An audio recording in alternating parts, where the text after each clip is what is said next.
الحمد للہ رب العالمین والصلاة والسلام علی سید المرسلین اما بعد فاعوذ باللہ من الشیطان الرجیم بسم اللہ الرحمن الرحیم۔ ناظرین و سامعین، آج انشاءاللہ عز و جل ہم سورہ بقرہ کی آیت نمبر 3 کے بارے میں سننے کی سعادت حاصل کریں گے۔ نبی کریم رؤوف الرحیم، تاجدار عرب و عجم، طیبہ کے شمس الضحیٰ، کعبے کے بدر الدجا، سرور ہرد و سرا، احمد مجتبیٰ، حبیب کبریا صلی اللہ علیہ وسلم کے فرمان کا خلاصہ ہے۔ جب جمعرات کا دن آتا ہے، اللہ تعالیٰ فرشتوں کو زمین پر بھیجتا ہے جن کے پاس چاندی کے کاغذ اور سونے کے قلم ہوتے ہیں۔ وہ لکھتے ہیں کون یوم جمعرات اور شب جمعہ مجھ پر کثرت سے درود پڑھتا ہے۔ صلو علی الحبیب، صلاۃ والسلام علیک یا رسول اللہ۔ اللہ رب العالمین قرآن مجید فرقان حمید کے پارہ 1 سورہ بقرہ آیت نمبر 3 میں ارشاد فرماتا ہے، الذین یؤمنون بالغیب ویقیمون الصلاۃ ومما رزقناہم ينفقون۔ ترجمہ کنز الایمان، وہ لوگ جو بغیر دیکھے ایمان لاتے ہیں اور نماز قائم کرتے ہیں اور ہمارے دیے ہوئے رزق میں سے کچھ ہماری راہ میں خرچ کرتے ہیں۔ ناظرین و سامعین، یہاں سے لے کر یعنی اس آیت مبارکہ سے لے کر المفلحون تک 3 آیتیں مخلص ایمان والوں کے بارے میں ہیں، جو ظاہری اور باطنی دونوں طرح سے ایمان والے ہیں۔ اس کے بعد 2 آیتیں ان لوگوں کے بارے میں ہیں جو ظاہری اور باطنی دونوں طرح سے کفر میں پڑے ہوئے ہیں، اور اس کے بعد 13 آیتیں جو ہیں وہ منافقین کے بارے میں ہیں، جو کہ باطن میں کافر ہیں اور اپنے آپ کو ظاہراً مسلمان کہتے ہیں۔ آیت کے اس حصے میں متقی لوگوں کا ایک اور وصف بیان کیا جا رہا ہے، جیسا کہ اس سے پچھلی آیت مبارکہ میں وصف جو ہے وہ متقی اور پرہیزگار لوگوں کا بیان کیا گیا تھا۔ اس میں فرمایا گیا کہ وہ لوگ جو بغیر دیکھے ایمان لاتے ہیں، یعنی وہ ان تمام چیزوں پر ایمان لاتے ہیں جو ان کی نگاہوں سے پوشیدہ یعنی چھپے ہوئے ہیں، اور نبی کریم علیہ الصلاۃ والسلام نے ان کے بارے میں خبر دی ہے، جیسے کہ مرنے کے بعد دوبارہ زندہ کیا جانا، قیامت کا قائم ہونا، اعمال کا حساب و کتاب دینا، جنت اور جہنم وغیرہ۔ ایک قول یہ بھی ہے کہ یہاں غیب سے مراد دل ہے۔ اس صورت میں آیت کے معنی یہ ہیں کہ وہ لوگ جو دل سے ایمان لاتے ہیں۔ اس آیت مبارکہ میں 2 چیزیں بیان کی گئیں، نمبر 1 ایمان اور نمبر 2 غیب۔ اس لیے اس کے متعلق سب سے پہلے ہمیں معلومات ہونی چاہیے کہ ایمان کیا ہے اور غیب کیا ہے۔ نمبر 1 ایمان اسے کہتے ہیں کہ بندہ سچے دل سے ان باتوں کی تصدیق کرے جو ضروریات دین میں سے ہیں، کسی ایک بھی ضروریات دینی میں سے ضرورت دین کا انکار جو ہے وہ کفر کہلاتا ہے۔ عمل ایک ہوتا ہے ایمان، ایک ہوتا ہے عمل ایمان میں داخل نہیں ہوتے،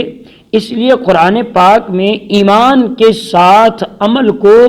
جدا یعنی علیحدہ طور پر ذکر کیا گیا ہے، جیسا اس آیت میں ایمان کے بعد یقیمون الصلاۃ یعنی نماز قائم کرنے والوں کا، صدقہ دینے والوں کا ذکر کیا گیا ہے۔ نمبر 2 تھا یہاں غیب، فرمایا یؤمنون بالغیب، ایمان اور غیب وہ جو ہم سے پوشیدہ ہے اور ہم اسے اپنے حواس خمسہ میں سے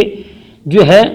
دیکھ نہیں سکتے، محسوس نہیں کرتے، اور بدیہی طور پر عقل سے اسے معلوم نہ کر سکیں، اسے غیب کہا جاتا ہے۔ اور یہاں پر غیب کی 2 قسمیں بیان کی گئی ہیں کہ نمبر 1 جس کے حاصل ہونے پر دلیل موجود نہ ہو، یعنی ایک غیب وہ ہے کہ جس کے حاصل ہونے پر دلیل نہ ہو بندے کے پاس، یہ میں نے کہاں سے حاصل کیا، کس سے حاصل کیا، کس کے بتائے سے مجھے حاصل ہوا۔ اور یہ علم غیب ذاتی ہے اور اللہ تعالیٰ کے ساتھ خاص ہے، یعنی یہ ذاتی علم خاص اللہ تعالیٰ کے ساتھ ہے۔ اور جن آیات میں غیر اللہ سے علم غیب کی نفی کی گئی وہاں بھی یہی علم مراد ہے۔ نمبر 2، جس علم کے حاصل ہونے پر دلیل موجود ہو، جیسے اللہ تعالیٰ کی ذات و صفات،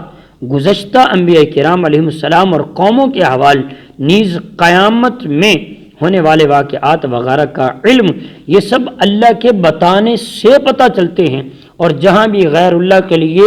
غیب کی معلومات کا یعنی علم ہونے کا ثبوت ہوگا، وہاں اللہ کے بتائے سے ہی پتہ چلے گا۔ آگے فرمایا گیا اللہ تعالیٰ کے بتائے بغیر کسی کے لیے ایک ذرے کا برابر بھی علم غیب مانا یہ قطعی کفر ہے، یعنی کسی کے لیے یہ کہنا کہ اسے علم غیب ذاتی ہے، اللہ کی عطا کے بغیر ہے، یہ قطعی کفر ہے۔ اللہ تعالیٰ اپنے مقرب بندوں جیسے انبیاء کرام علیہ الصلاۃ والسلام اور اولیاء کرام رحمہم اللہ المبین کے لیے غیب کے دروازے کھول دیتا ہے، جیسا کہ قرآن مجید فرقان حمید میں اس پر آیات بینات شاہد ہیں۔ اس موضوع پر جو مزید ہے وہ سورہ آل عمران میں تفصیل کے ساتھ ذکر کیا گیا ہے۔ آگے فرمایا وَيُقِيمُونَ الصَّلَاةَ، اور نماز قائم کرتے ہیں۔ آیت کے اس حصے میں متقی لوگوں کا ایک اور وصف یعنی خوبی بیان کی گئی کہ وہ نماز قائم کرتے ہیں۔ نماز قائم کرنے سے مراد یہ ہے کہ نماز کے ظاہری باطنی حق ادا کیے جائیں، نماز اس طرح پڑھی جائے کہ ظاہری حقوق اس کا خیال کیا جائے۔ ظاہری حقوق کیا ہے؟ ہمیشہ ٹھیک وقت پر پابندی کے ساتھ نماز پڑھی جائے اور نماز کے فرائض سنتیں مستحبات کا خیال کیا جائے اور تمام مفسدات و مکروہات سے بچا جائے، جبکہ باطنی حقوق یہ ہیں کہ آدمی دل سے غیر اللہ کے خیال کو نکال کر فارغ کر کے ظاہر و باطن کے ساتھ اللہ کی بارگاہ میں متوجہ ہو، یعنی دل سے یہ ساری چیزیں نکال باہر کرے اور ان چیزوں سے فارغ ہو کر اپنے رب تبارک و تعالی کی جو عبادت کرے، اور دنیا اور آخرت سے جو ہے اس کی طرف توجہ دنیا کی طرف نہ ہو بلکہ آخرت کی طرف ہو، بارگاہ الہی میں اس طرح حاضر ہو کر وہ عرض و مناجات کرے۔ نماز قائم کرنے کی اور اس کے حقوق کی ادائیگی کے لیے بے شمار فضائل احادیث طیبات میں اور قرآن کریم میں بھی بیان کیے گئے۔ چنانچہ اللہ رب العالمین سورہ مؤمنون کی آیت نمبر 1 اور 2 میں ارشاد فرماتا ہے قد افلح المؤمنون الذین هم فی صلاتهم خاشعون، بے شک وہ ایمان والے کامیاب ہیں جو اپنی نماز میں خشوع و خضوع کرنے والے ہیں۔ اسی صورت میں اگلی آیات بینات بیان کرتے کرتے آیت نمبر 9 میں اللہ رب العالمین ارشاد فرماتا ہے والذین هم علی صلواتهم یحافظون، وہ جو اپنی نمازوں کی حفاظت کرتے ہیں۔ ان اوصاف کے حامل ایمان والے کے بارے میں اللہ رب العالمین نے ارشاد فرمایا سورہ مؤمنون آیت نمبر 10 اور 11 میں فرمایا اولئک هم الوارثون الذین یرثون الفردوس ہم فیہا خالدون، یہی لوگ وارث ہیں، یہ فردوس کی میراث پائیں گے اور اس میں ہمیشہ رہیں گے۔ ناظرین سامعین، نماز میں سستی کرنے والے کے بارے میں بھی احادیث طیبات میں اور قرآن میں بیان کیا گیا۔ چنانچہ سورہ نساء کی آیت نمبر 142 میں اللہ رب العالمین ارشاد فرماتا ہے ان المنافقین یخادعون اللہ وهو خادعهم وَإِذَا قَامُوا إِلَى الصَّلَاةِ قَامُوا كُسَالَىٰ يُرَاءُونَ النَّاسَ وَلَا يَذْكُرُونَ اللَّهَ إِلَّا قَلِيلًا، بے شک منافق لوگ اپنے گمان میں اللہ کو فریب دینا چاہتے ہیں اور وہی انہیں غافل کر کے مارے گا۔ جب نماز کے لیے کھڑے ہوتے ہیں تو بڑے سست ہو کر لوگوں کے سامنے ریاکاری کرتے ہوئے کھڑے ہوتے ہیں اور اللہ کو بہت تھوڑا یاد کرتے ہیں۔ آیت نمبر سورہ مریم کی آیت نمبر 59 اور 60 میں ارشاد فرمایا فخلف من بعدهم خلف اضاعوا الصلاة واتبعوا الشهوات فسوف يلقون غيا الا من تاب وآمن وعمل صالحا فأولئك يدخلون الجنة ولا يظلمون شيئا۔ ان کے بعد وہ نالائق لوگ ان کی جگہ آ گئے جنہوں نے نمازوں کو ضائع کرنا شروع کر دیا اور اپنی خواہشات کی پیروی شروع کر دی، تو ان قریب وہ جہنم کے خوفناک وادی غی میں داخل کیے جائیں گے۔ اور مگر وہ جنہوں نے توبہ کی، ایمان لائے، نیک اعمال کیے، یہ لوگ جنت میں داخل ہوں گے، ان پر کوئی زیادتی نہ ہوگی۔ حضرت عثمان غنی رضی اللہ تعالیٰ عنہ روایت کرتے ہیں، بخاری شریف کی روایت مبارکہ ہے، نبی پاک علیہ السلام فرماتے جس نے میرے اس طرح وضو کیا، پھر جس طرح میں نے کیا، پھر اس طرح 2 رکعت پڑھی، ان کے خیالات نہ آنے دیے اس کے پچھلے سارے گناہ بخش دیے جائیں گے۔ یعنی جس طرح میں نے وضو کیا اس طرح کوئی وضو کرے اور پھر 2 رکعت ایسے پڑھے کہ دل میں کسی خیال کو نہ آنے دے، اللہ اس کے پچھلے گناہوں کو بخش دے گا۔ حضرت عقبہ بن عامر رضی اللہ تعالیٰ روایت کرتے ہیں مسلم شریف میں، نبی پاک علیہ السلام نے فرمایا جو بھی مسلمان اچھے طریقے سے نماز پڑھے پھر کھڑے ہو کر اس طرح 2 رکعت پڑھتا ہے کہ اپنے دل اور چہرے سے متوجہ ہو کر 2 رکعتیں پڑھتا ہے، تو اس کے لیے جنت واجب کر دی جاتی ہے۔ حضرت عبداللہ بن عمر رضی اللہ تعالیٰ روایت کرتے ہیں، نبی پاک علیہ السلام نے فرمایا جس نے نماز پر ہمیشگی اختیار کی تو قیامت کے دن وہ نماز اس کے لیے برہان، نور اور نجات ہوگی، اور جس نے نماز کی حفاظت نہ کی نہ اس کے لیے نور ہے، نہ برہان، نہ نجات، اور وہ قیامت کے دن فرعون، قارون، حامان اور ابی بن خلف کے ساتھ ہوگا۔ حضرت سیدنا ابو سعید خدری رضی اللہ تعالیٰ عنہ روایت کرتے ہیں، حضور صلی اللہ تعالیٰ علیہ وسلم نے ارشاد فرمایا جس نے جان بوجھ کر نماز چھوڑی تو جہنم کے اس دروازے پر اس کا نام لکھ دیا جائے گا جس سے وہ داخل جہنم ہوگا۔ ناظرین و سامعین، ہم نے سنا کہ نماز کی وعیدات، نماز کو چھوڑنے والے کے لیے جہنم کے دروازے پر نام لکھ دیا جاتا ہے، اور جو نماز توجہ کے ساتھ انہماک کے ساتھ پڑھتا ہے اس کے لیے جنت واجب کر دی جاتی ہے۔ تو کیوں نہ ہم نماز کے لیے کوشش کریں۔ آگے فرمایا وَمِمَّا رَزَقْنَاهُمْ يُنْفِقُونَ، وہ لوگ جو ہمارے دیے ہوئے میں سے ہماری راہ میں خرچ کرتے ہیں۔ اس میں متقی لوگوں کا تیسرا وصف بیان کیا جا رہا ہے کہ وہ اللہ کی راہ میں اپنا مال خرچ کرتے ہیں۔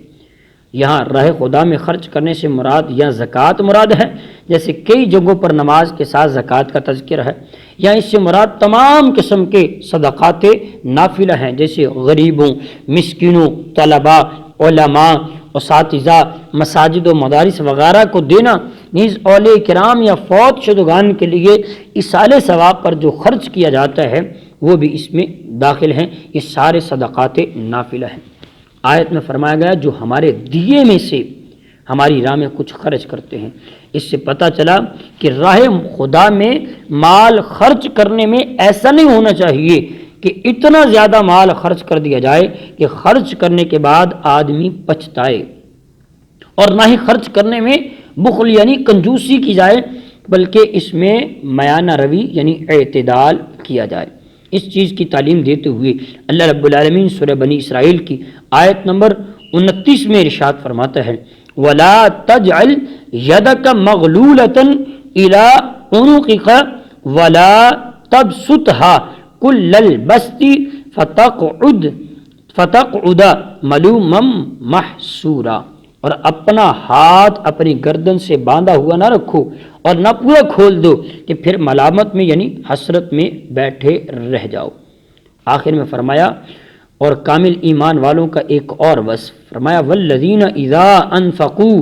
لم یسرفوا ولم یقتروا وکان بین ذلک قواما، اور وہ لوگ کہ جب خرچ کرتے ہیں تو نہ حد سے بڑھتے ہیں نہ تنگی کرتے ہیں، ان دونوں کے درمیان اعتدال میں رہتے ہیں۔